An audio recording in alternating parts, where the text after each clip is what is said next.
What's up, everyone? Back for another beer review, and today is day 8 of the 4th annual 10 Days of Pumpkin here on the channel. And the beer I'm reviewing today comes from the Beer Tree Brew Company, and they're out of both Port Crane and Johnson City, New York.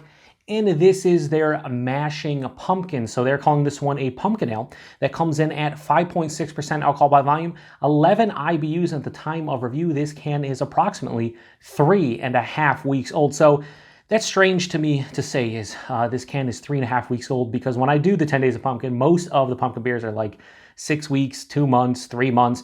This is the freshest beer that I will be reviewing during the 10 Days of Pumpkin, and hopefully it's the best, or maybe it makes a difference. I hope it does with the spice character. But anyway, Beer Tree. I love Beer Tree. They're known for more of the hyped popular styles nowadays. You know, your hazy IPAs, your milkshake IPAs, your fruited sours, your pastry stouts, so on and so forth. So when I saw that they released a 5.6% pumpkin ale, I'm like, all right, let's do this, because you know, it's pretty cool to just see them. This is like a no-frills pumpkin ale, I believe. You know, no crazy adjuncts or whatever. I think they're just using pumpkin and pumpkin spices. At least that's what I hope. So yeah, I'm pretty pumped up. I really like the can art and the name of it, you know, mashing pumpkins, play on smashing pumpkins. I like it. So hopefully it's good, because like I said, most of Beer Tree stuff is really tasty, but you know, I've never had a pumpkin ale from them. So we'll see. Hashtag proper glassware. Let's give it a pour. Ooh.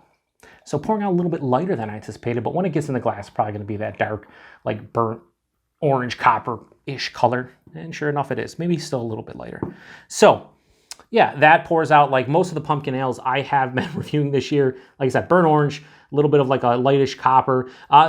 There is some like haze and fine sediment, but it's not as hazy or dark as some of the other pumpkin beers I reviewed. It has about a half finger to 3/4 finger that's really creamy looking at. So this head, I could just tell from looking at it from top down here, it's more creamy looking than a lot of the pumpkin ales that I've reviewed this year.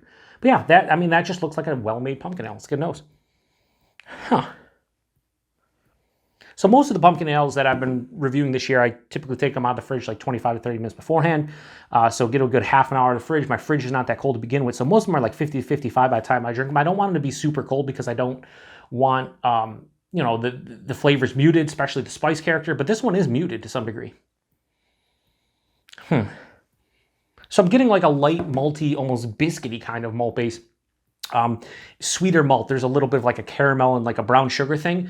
The spices that I am getting on the nose, more of like a clove and ginger type of thing, as opposed to cinnamon, nutmeg, and like allspice. I feel like pumpkin spice in a nutshell is basically pumpkin. It's cinnamon, nutmeg, clove, and I believe ginger. And then allspice is sometimes added to the fray. I feel in this one, I'm getting more of that clove and ginger and less of the cinnamon and nutmeg in the nose. Yeah, it doesn't smell that boisterous. I could sit here and bullshit you and be like, oh yeah, I'm pulling out this, and it's not. It's kind of muted. It doesn't smell bad in the least. It just doesn't smell like there's a whole lot going on.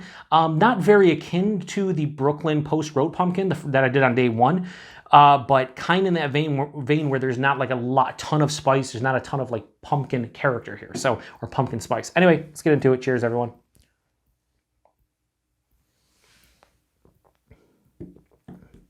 Okay. The taste is way more, dare I say, bombastic. Shout out to Paul over at PaTroll, who's a good friend of mine, fellow beer tuber and a lover of pumpkin ales. Not really, he hates them, and he gives me shit on all these reviews. But you know what, Paul? Suck it. Anyway, this definitely has more of a boisterous, bombastic type of taste that I was given no indication in the nose would happen. So right up front, body mouthfeel. 5.6, this is like lower side of medium body. It's definitely a bit thin, but it's 5.6, so I'm fine with it. The mouthfeel, like most pumpkin ales, crisp, relatively clean on the palate. It's got a lot of spritzy carbonation. The taste, there's an underlying, like, a lot of times it'll be like right at the tip of the tongue, middle palate, back palate. Not really for me in this one. There's an underlying malt presence that is always there. And it has, instead of like a graham cracker, kind of like a confectionery sweetness, this has more like a biscuity kind of sensation to it, like a biscuity, almost bready kind of malt character. Yeah, maybe like more of a bready, like almost like a pumpkin roll, which I reviewed forgot the name of it, Pumpkin Swirl from Rusty Rail earlier in the 10 Days of Pumpkin. Kind of has more of a malt base like that, where it's not as super sweet and more of like a bready thing.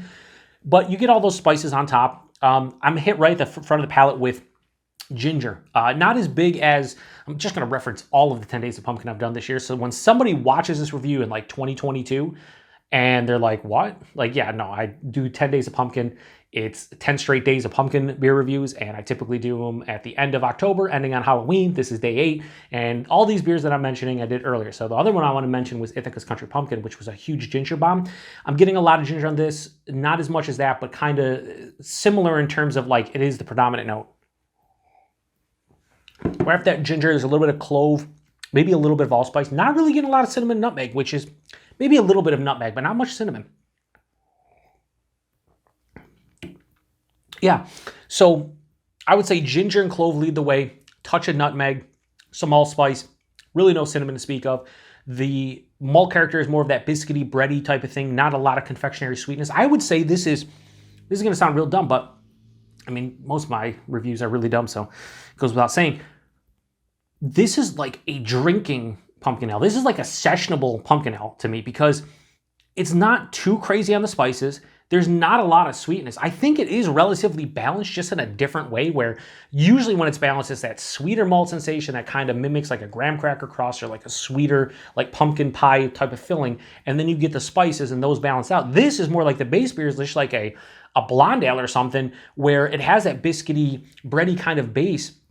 And then you get the spices and they balance out, but in a different way. I'm also getting, for the first time, I don't think I mentioned really any hop character, maybe the first day with that Brooklyn Post Road, which is like more of an old school pumpkin ale. I'm getting this like light, earthy kind of hop note on the finish. Yeah, it finishes semi-dry with a kiss of bitterness and like that earthy hop note. I like this. This is not gonna, I don't think this is gonna blow anyone away. That's like a seasoned pumpkin drinker. Like if you've had 50 plus pumpkin ales in your life, I don't think you're gonna drink this one and be like, oh, it's right at the top of my list. Maybe I'm wrong. I mean, again, we all have different palates, but I think the uniqueness for me where it kind of drinks like a lighter beer, but has those nice pumpkin spice aromas and then has that like earthy kind of slight bitterness. I think this is very well balanced. I think it's a solid pumpkin ale. Not my favorite, but I think it's pretty good for what they're going for. So yeah, price point. Ratings. I was just going to jump right into price point. Fuck the rating. Rating on Mashing Pumpkins from Beer Tree. Give it a high 3.75 out of 5. Go 3.85. Yeah, it's a pretty damn good beer. For what it is. Again, I think this is kind of unique and kind of different at this point. So, and it's the freshest of the bunch. The spices are pretty big. Maybe not as big as that Ithaca Country Pumpkin with that ginger, but pretty damn good. So, price point on this, I want to say that I paid like $3 for that, $3.50. So again, kind of like the Horseheads beer, I think this is probably in like the $12 to $14 range, maybe 16, stretching it a bit if it is closer to 4. Actually, I take it back. I think it was almost 4. So I think like a 4-pack of this is probably like $15. That's fine. I would like to see a 5.6% pumpkin ale, maybe like this be more like $12 a 4-pack, something in that range. But it's Beer Tree. $3.79 a can or $3.89 a can or $3.99 a can or $3.59 a can, whatever. People are going to probably try it. So I think the price point's a little bit on the higher side, but I think it's fine. And the availability, Beer Tree gets a lot of distribution now ever since they opened their Johnson City, I think their old location in Port Crane's called the Farm Factory, the Farm Brewery, and then the Factory brewery is the one they have now in Johnson City. It was an old Sears location. I want to check that out next time I'm in the area. I did go to their old farm brewery and I really liked it. But if you get Beer Trees like regular offerings, I feel like this should show up at some point. Maybe not. I don't know. By the time you see this, maybe it'll be all gone. But anyway, yeah, 3.85 out of 5 for Mashing Pumpkins from Beer Tree. I think it's a real solid pumpkin ale. Nice take on it. Kind of unique in its own way. And yeah, if you've had this one before, let me know what you think about it. 5.6%. It drinks like a 5.6% beer, so alcohol not really noticeable. And yeah, we're getting down to the last couple days. Tomorrow's day 9, and we got Mother Pumpkin Ale. And we have that from Blue Point Brew Company. I'm looking forward to. So anyway, appreciate everybody stopping by. To the next one. Cheers.